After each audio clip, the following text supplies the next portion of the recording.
Eu já ouvi muitas e muitas pregações e ensinamentos profundos e valiosos na área da oração e tudo isso. Sabe, a verdade é que todo mundo realmente quer orar, mas nem todo mundo de fato pensa profundamente sobre isso. Sobre o que realmente é a oração. Por que oramos? A oração, na minha descoberta, tem diferentes canais. Nós oramos de maneiras diferentes. Oramos diferentes tipos de oração. E na minha grande descoberta, igualmente compreendi que, de fato, às vezes, o tipo de oração em que focamos costuma ser muito voltado para o eu.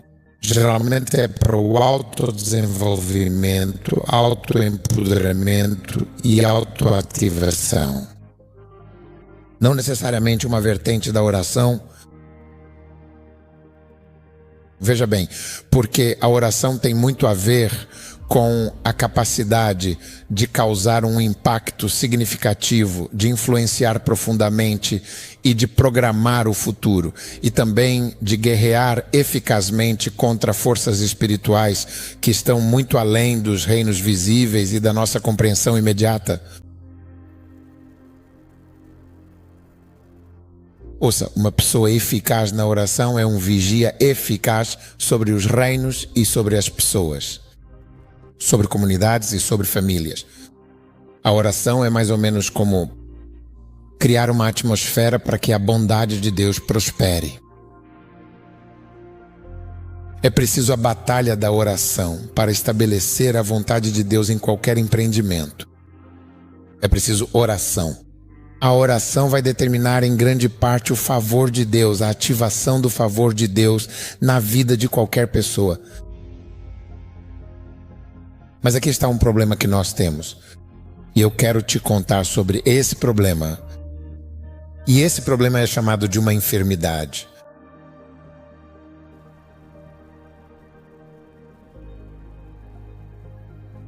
Todo crente tem essa enfermidade.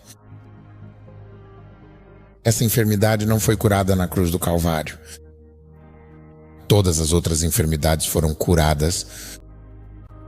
Da mesma forma, o Espírito Santo também nos ajuda em nossas grandes fraquezas e limitações, pois, de fato, não sabemos o que devemos orar de maneira adequada. Nós realmente não sabemos o que pedir. Então, isso é uma fraqueza. Ok, e quanto a esta questão, eu realmente pensei que você soubesse orar em línguas? Eu verdadeiramente pensei que orar em línguas fosse a forma mais poderosa e eficaz de oração. De repente, depois de ter orado intensamente em línguas, você ainda não sabe pelo que orar especificamente.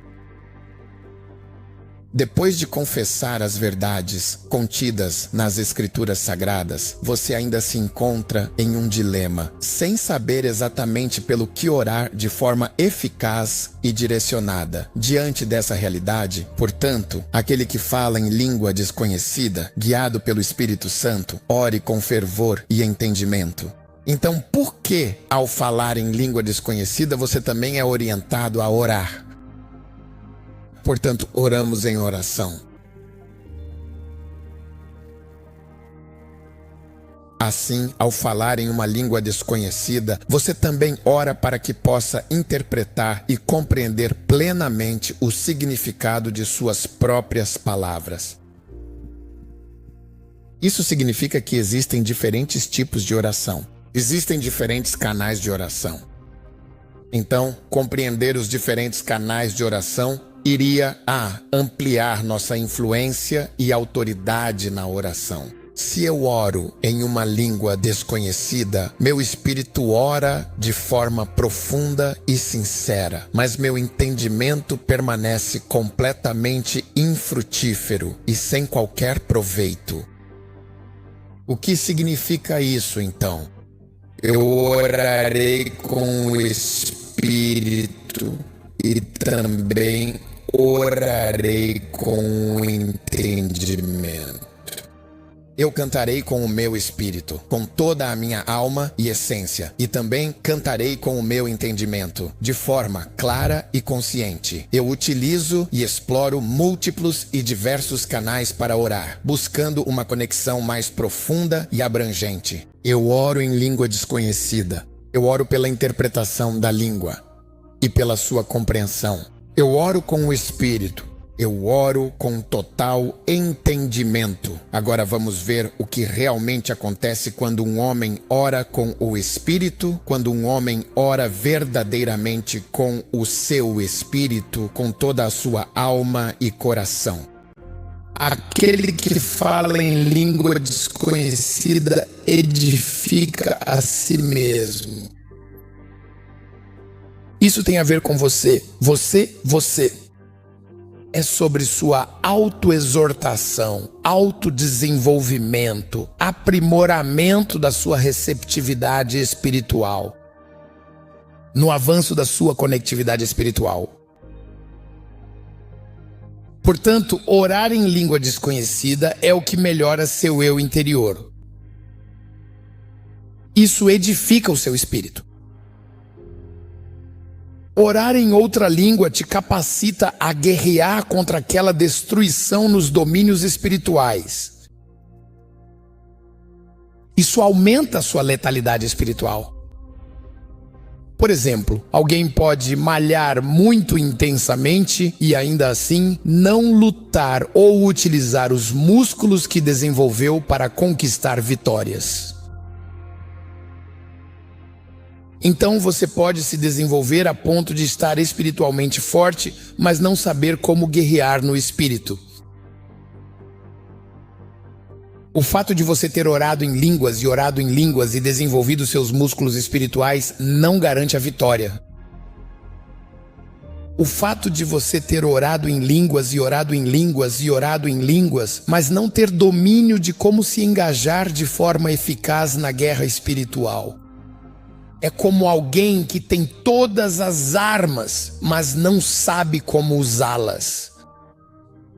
Então, quando você ora em línguas, você fortaleceu seu espírito, edificou seu espírito, melhorou seus músculos interiores para combater todo o ataque do diabo, para guerrear contra qualquer forma de atividade demoníaca. O livro de Judas é muito significativo. Ele diz: edificando a vossa fé santíssima, orando no Espírito Santo. A mesma coisa Judas escreveu. O que é a mesma coisa que Paulo escreveu? Ele disse: quando você ora em línguas desconhecidas, você edifica a si mesmo. Ou seja, você se fortalece. Então, parte do seu treinamento espiritual, uma parte essencial do seu desenvolvimento espiritual, que verdadeiramente te capacita a esperar com paciência pela estação das provações e desafios. Por exemplo, a Bíblia diz: revistam-se de toda a armadura de Deus para que possam resistir no dia mau. Existem coisas sobre as quais você não tem controle que serão lançadas contra você. Isso é chamado de dia mau. Então é nesse momento que todas as orações de agradecimento que você fez, todo o desenvolvimento espiritual, sim, é aí que tudo isso entra em ação.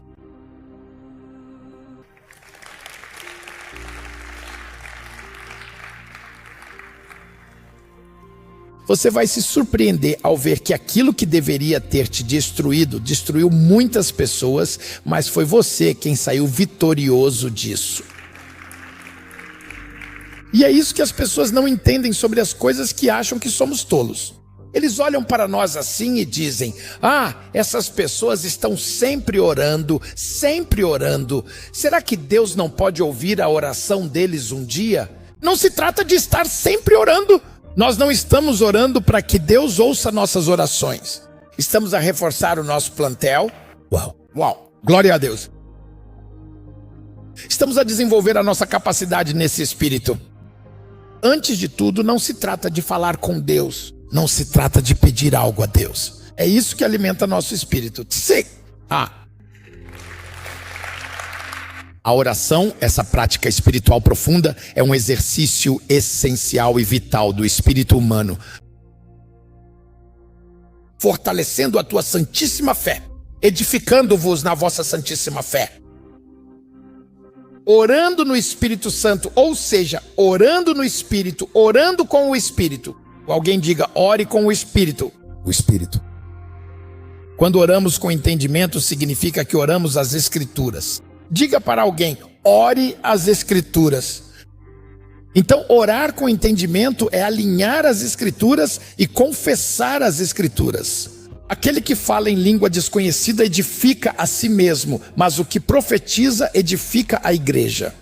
Eu gostaria de fato que todos vocês falassem em diversas línguas espirituais, mas na verdade prefiro muito mais que profetizassem com clareza e poder, pois é inegavelmente maior e mais significativo aquele que profetiza a palavra de Deus do que aquele que simplesmente fala em línguas, a não ser que, de forma explícita, as interprete para toda a congregação, para que, assim, a igreja receba uma edificação espiritual profunda e duradoura. Veja bem, quando eu oro em uma língua desconhecida, uma língua que não compreendo, há um propósito maior.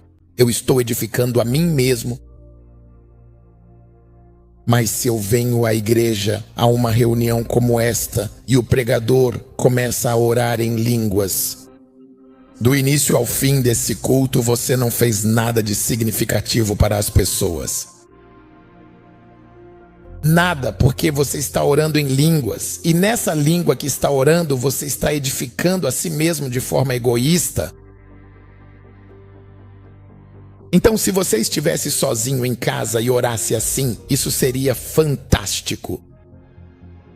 Mas porque já não se trata mais só de você quando se está em uma reunião. A reunião é sobre a edificação do corpo.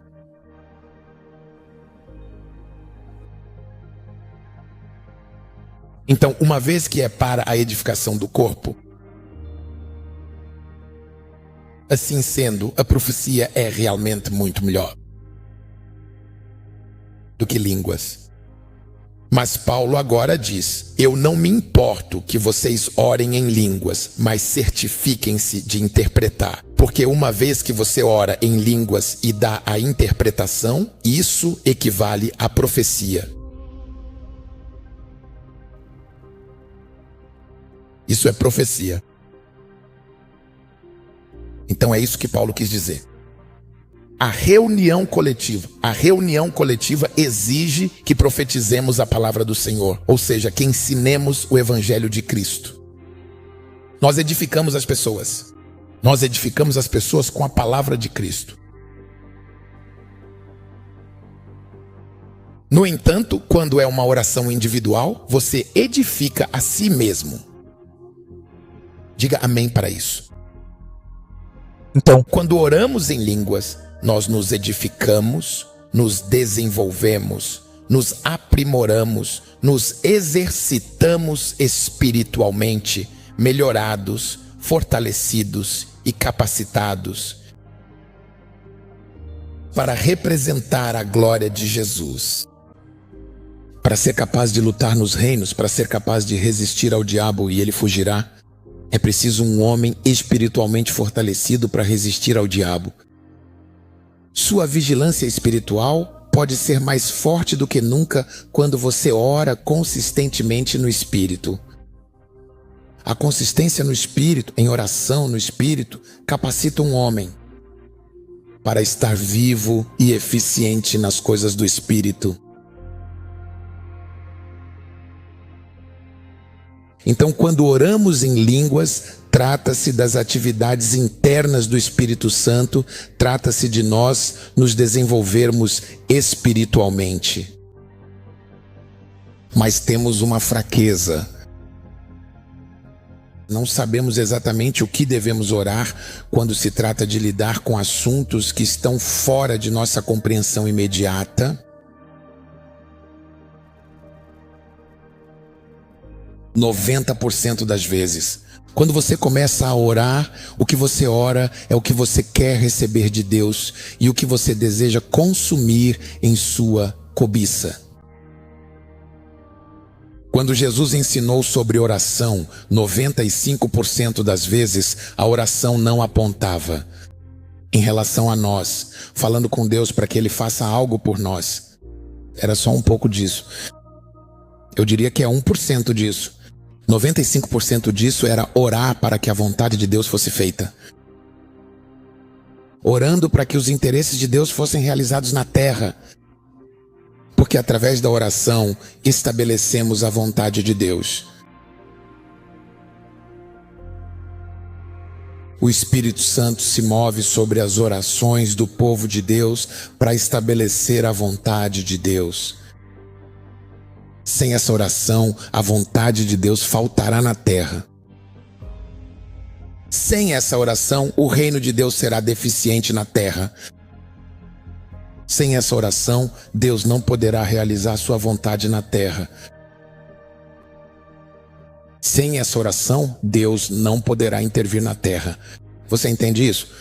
Portanto, a oração deve se concentrar no que Deus quer fazer na terra, no que Deus quer fazer na sua família, na salvação da sua família, na salvação dos seus filhos, na salvação daqueles que estão conectados a você, na salvação da sua comunidade, na salvação do seu governo, na salvação, é claro, do seu país e além. Veja, é dominar, captar a vontade de Deus nos âmbitos espirituais.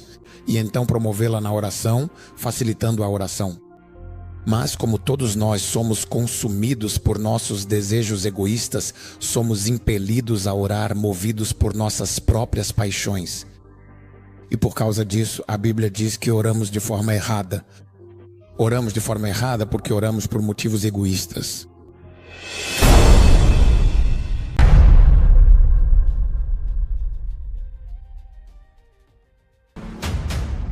Próximos eventos com a conferência Bond Servant of Christ John the Holy Fire em Ennis, Texas e UA, de 26 a 29 de março de 2026, no The Realms Training Center, das 15 horas às 18 horas diariamente. Lions Roar for Poland. Datas 13 e 4 de fevereiro, dia 1 das 17 horas às 22 horas e dia 2 das 14 horas às 22 horas. Local Ergo Arena, endereço Gdańsk Sopotblatz, 2021. Inscreva-se agora para esta conferência em hub.dements.org ou escaneie o código QR na tela. Roar for Nigéria, datas 12 de março de 2026. Local Eco Convention Center, plot 1415, Adeto, Kumbu Adamola Street.